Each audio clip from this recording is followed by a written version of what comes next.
Welcome back to Let's Talk About It, starring Asia Quas. And Ty. Today's topic, I really wanted to talk about something important, actually something that's kind of personal to me, and that is school bullying.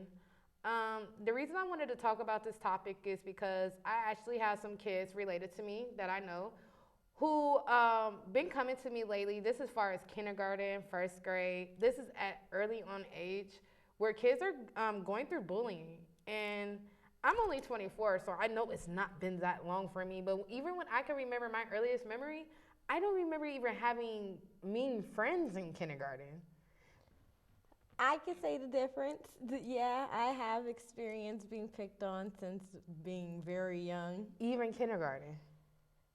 Not even kindergarten. I mean, I guess it depends on how you feel when you're young. Some people are more advanced and feel more stronger when they're younger, but maybe not from kindergarten, but first grade, man. Yeah, and see, I never really experienced that, and it upsets me that it's going on at such an early age, especially when it's kids' first years of school. So me being the type of person I am, I started researching what makes a kid want to be mean. What makes a kid want to be a bully? What makes a kid not want to be happy, but instead be hateful? After I started looking into that, I started realizing it's the parents. Lack of love, lack of attention, being a product of their environment, just learned behaviors and just going off of what they see. Now, I'm not saying I'm the best mother because I'm not, and I have made plenty of mistakes as the ancestors now. But one thing I can say is I instill enough love into my son where he doesn't have to pick on another kid to feel better. I instill enough love into my little cousins where they feel like at least somebody loves them. And that's the problem today. I feel like parents are lacking affection, lacking showing their kids attention. And they're taking it out on the kids who are properly loved at home, which is creating bullies because all reality, even at the youngest age, kids can be jealous. Yeah, that is true. I mean, I've never bullied anyone, so I wouldn't know. I've only always been on the other side of being bullied. So it's hard to talk about being a bully. Right. And see me, I played kind of both roles. I didn't play both roles. Like I was a bully semi, but most of my stuff is because my life significantly changed when I was 8 years old. Okay, yeah, I could agree with that. I was partially kind of like I wasn't trying to be. I was when I was being mean, it was probably more so following someone else being mean, going along with it. So I guess one could say I was kind of a bully, but not trying to be a bully. Like you don't know how being a bully affects a person. Right. And it's like I hear the topic. Even when I was a kid, they have movies out called cyberbully, all that stuff. And as a kid, they always say there's nothing that can really stop bullying. But in my opinion, that's a lie. There is. Correct the parents, you correct the child. Yeah, that's very true.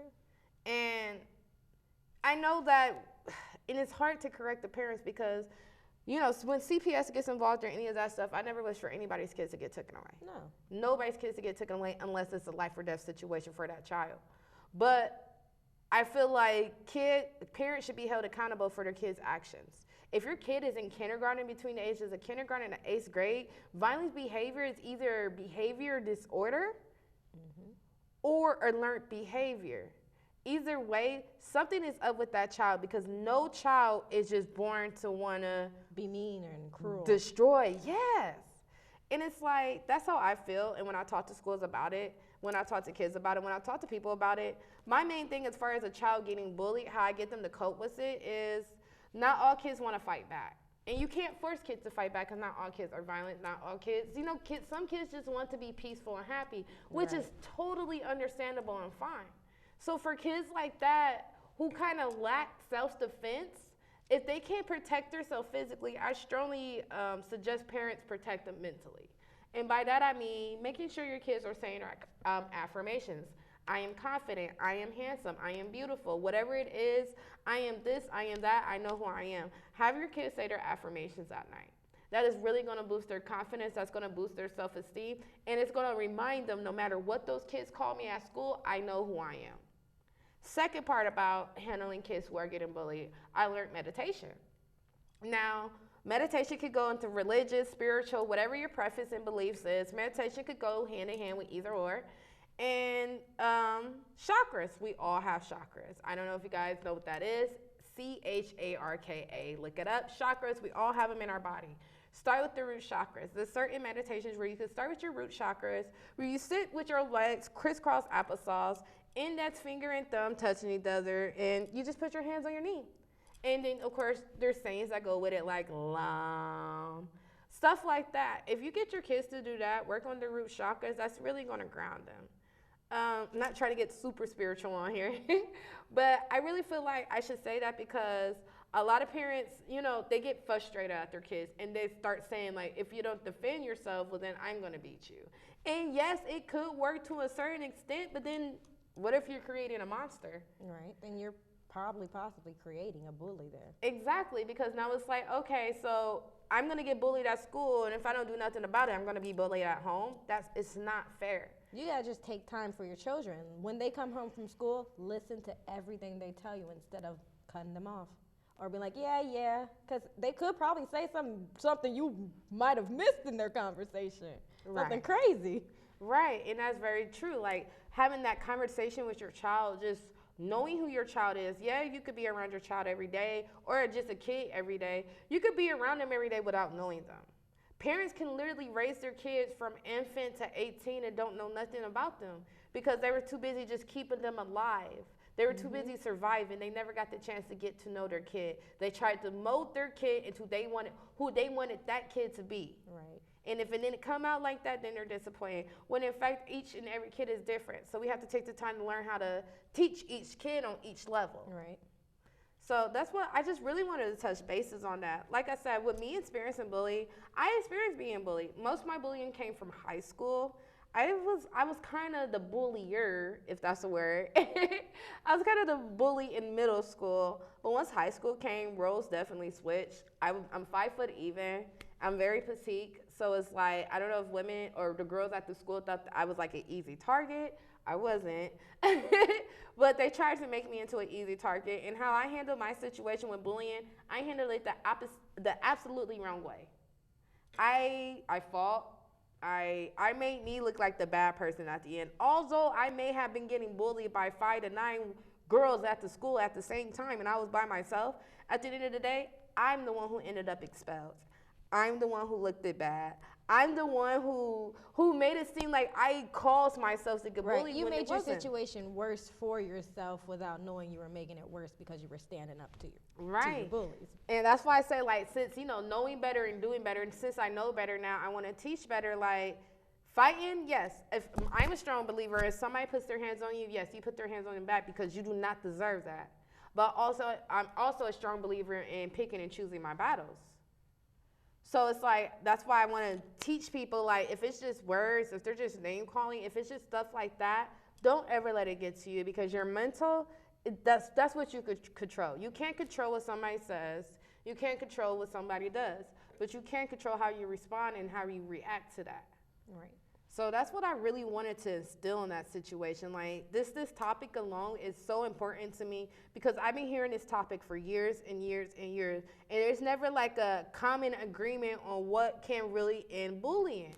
Right. And nobody really looks at the parents. And at the end of the day, that's all it is. It's parents. It's lack of love. It's lack of attention. Or it could be the opposite. You're giving it too much attention that they're becoming spoiled. Then they turn into brats, bringing along an attitude, right, and then copying off of other children. Right, because it could not always be home, but kids do always want to copy off of other children. Right, but it's up to the parents to guide them. Mm-hmm. Like I said, you gotta have I know once they turn like 15, 16, 17-year-old. Again, I have a 6-year-old son. I don't know what it feels like to deal with a teenager yet. But I know once they get to that age, it's going to be a lot more harder to control them than it is when they're young. So if you correct them when they're young, you don't have to correct them when they're older. If they knew better, they would do better. Keep your conversation going with your kid instead of just letting them live their lives. Keep talking to them. Let them talk to you. Get to know them. Yeah. Everything they tell you about, like, you have to, I'm not saying being your child's open diary, I'm not saying being your child's best friend, because I know that can backfire in a lot of ways. But however, I feel like your child should be able to trust you enough to the point, if something bad was really going to happen, and saying, instead of saying, oh my gosh, mom's going to kill me, they're going to be like, oh my gosh, I need to call mom right now. Right. So it's like when, like, even if they got in a car crash and was accidentally drinking and driving, I don't want my child to ever hide anything from me. Right or wrong. Like, I want him to be able to feel comfortable to confine and talk to me about anything. Even if he thinks I'm going to get upset, he knows I'm never going to get into that rage point where I sit there and I belittle him and judge him and tear him down. And I want to build that bond with him. And I think all parents should. You should not instill fear in your kids. That's not parenting. That's not love. No, it's not. And you may think it's making them stronger, and it will be making them stronger in an angrier way. Yes, it's unhealthy and it's toxic. Yeah, it is very toxic. Very toxic. And when they do that, they create bullies. Mm-hmm. They create angry children. And I know a lot of people are going to agree with me, and I know a lot of people aren't going to agree with me, but this is just my opinion. I just honestly feel like at a certain age, especially kids that are just in kindergarten, parents have absolutely 100% control of their child. And if they don't, there is too many resources out here not to find control or help for your child. There is no excuse to let your child who is under the age of 10 just be violent and aggressive for no reason. And then you laugh about it. Or you say that older just stronger, older just said, you're making excuses. Well, guess what? Those same excuses you're making now when he's 5, 6, 7 years old will be probably the same reason he'll be going to jail or the county at 18, 19, 20 years old, being violent, being reckless, having his parents excuse his behaviors. Right, because you allowed it. If you as a parent saying, right on, good job, that's okay to be mean to that kid. You're allowing your kid to be a bully. Right. It's a little sick. It's foolish. It's so foolish and it's so sickening. And just some of the schools that I'm surrounded by, some of the students that I know that go to certain schools, it's embarrassing. When I look at these women, when I look at these mothers, the way they dress, the way they talk, just the way they carry themselves as they pick their child up from school, just the energy they carry alone, I can tell that's why that child looks like that. That's why that child acts like that. And it's wrong. And I could be touching on some hard topics, but at the end of the day, anybody can see it. Yeah, it's true. If the mother has nice hair, the mother has nice clothes, the mother looks nice. But the child looks completely raggedy. Clothes too small, clothes too big, holes in the shoes. What kind of parenting is that? Right. I bet you that child's an angry child, and I bet you that child's a bully. Right. Like, it goes hand in hand, and it goes with so many situations on what creates a bully. And I'm always going to go back to the parents. I don't care. It's always. I mean, granted, there are some single mothers out here who do the best they can, who actually spend too much time at work, giving their kids too much free time at these after-school programs, meeting other bad kids, and then doing bad things until you come home. I understand some single mothers can't control it because they have to work to be able to be stable and be able to provide. And sometimes they have to work long hours, which is taken away from that time of quality time for their kids. I understand that. But whatever you want changing, you will make time for it. And if you want your child's behavior to change, if you want your child's emotions to change, if you want your child to stop being angry, you will make time, and you will find out different scenarios and different situations on how to make that change happen. But that's just my opinion on the subject. Yeah, that's well, bullying, I would say when you're being raised, you can't say it's just bullying. How they're being raised, they won't just become a bully. Sometimes they can get into depression too. Yeah. It's not just bullying. Yes. So the way they're being raised is not just the bully. They don't just become bullies, or they don't turn into bullies. It could also lead to other paths. And parents need to watch out for it. Toxic paths, yes, depression, confining in older adults when they're a child. I completely agree. That's why it says it always, always, and always will always fall back on the parents. And that's just my opinion. I know some parents out here that would strongly disagree with me, and that is their opinion. We can agree to disagree. But from what I have witnessed and from what I have done personally in my experience, I've learned that quality time will always be quantity and listening to your children's needs, you think you might know what they want. You might think you know what they're thinking about. You might think you know your child, but I'm still getting to know my son. I've been raising my son since birth, since I've had him. My son's 6 years old. And there's not a day where he surprises me like, oh, okay. And I talk to him on the level that he gives me. My son's 6, but he's on the level of an 8 and 9-year-old. So whatever level he gives me, that's the level I'm going to talk to him on. And I just feel like most parents don't even know their child's level, let alone their potential, because they're keeping them in school at whatever the level the school has them at. All kindergartners are not on the same level. All kindergartners do not read the same, let alone comprehend the same. So if you're just going off of what the school is telling you, well, then you're going off what the school statistics are, not exactly what your child is. And with me, I homeschooled my son since he was 3. He started kindergarten this year, and he's ahead of all his classes. He's learned math before they even taught math. He's learning how to read. Like I put that very advanced, and I put that extra quality time into him. And that's why I'm going to be coming out with my my classes soon with Greater Knowledge. I know you guys heard me talk about Greater Knowledge before, and if you've seen my previous episodes when I was a guest on Voices of Reason, my Greater Knowledge movement, I will be having a after-school program, free admissions, where I will be teaching children, because there's so many parents who just do not want to put that extra time in, but is willing to pay somebody else to do it. So I'll do it for free. Right. A little free knowledge. There's nothing wrong with that. Right. But just talking about bullying, I'm glad that I was able to get this conversation out. I'm glad I'm able to get this topic out, because I just feel like, even though right now I feel like my voice is little, not too many people hear me, not too many people may watch my show just yet. But for when I do start to grow and get back out here and touch back bases on this conversation, I want to be able to go back to this episode and be able to reflect and let people know, like, this is how I strongly feel about bullying. Mm-hmm. And I feel like just as well as the students, the kids who are the bullies, the parents, they need training, they need teaching, because not every parent knows what to do. Yeah, that's true. And that's what I'm saying. Like, not every parent, there's parents that lack common sense. Just like we said, not every kindergarten learns on the same level. Not every adult in the same room comprehends on the same level. So I understand, like, there's some parents that probably do need a little extra help.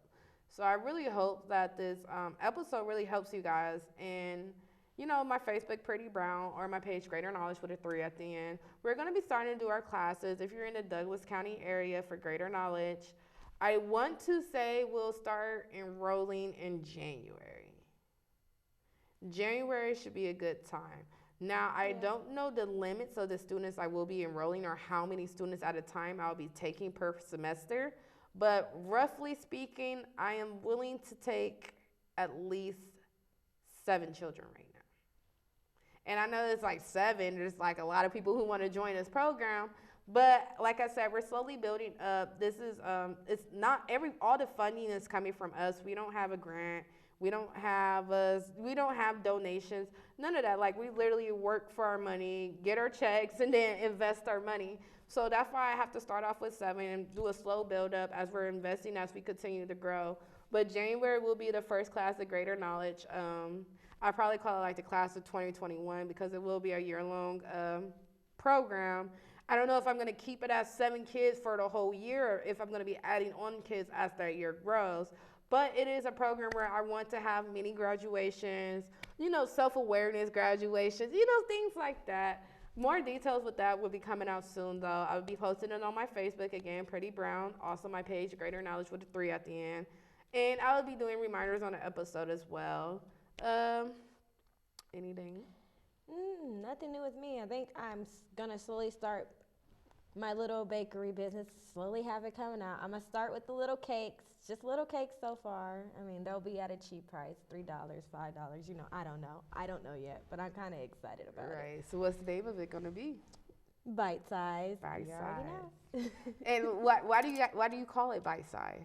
Because, it doesn't have to, the treats don't have to be a bite-sized kind of thing, you know? You could get it in bulk, but I rather make the smaller little quantity. It's like a personal little cake for you, a little personal so snack like for yourself. basically making snacks in a bite size. Yeah, like making snacks in a bite size, pretty much. I like that. So you guys heard it here. Be looking out for Ty's Bite Size Bakery Company coming soon. I'm excited. Of course, you're gonna have to bring some things on the show so we can show in the cameras. Right. Yeah, of course. Right. Other than that, though, have everything else? Everything else pretty good. It's just been working, you know, like normal people. Yeah. Okay, then. Well, I'm glad you were able to come on the show and hear me ramble. Of course, you guys know this is my big sister. You guys gonna be seeing her time from time. Might do a few shows back to back to back. Might not see her for a month. It's Ty. You never know what she's doing. Just know I'm always here. Oh, she's always in the studio. Always in the studio. Always supporting me. She's a wonderful big sister. Definitely a wonderful big sister. A great auntie to her nephew. Just perfect. Yeah. You can follow me on my Facebook, Queen Ty. I think I changed it to Queen Ty. Oh, okay. Yeah, you follow me on there. Okay, well, that concludes our episode. Thanks for watching. Don't forget to miss our next episode. And don't forget to like and follow us on Facebook again. Pretty Brown as my personal page, as well as Greater Knowledge with a 3 at the end. And what's your page? Queen Ty, and that's Kween, as in Queen, because, you know, I realized I spelled it different. Yeah, it's urban. But okay, then until next time, thank you.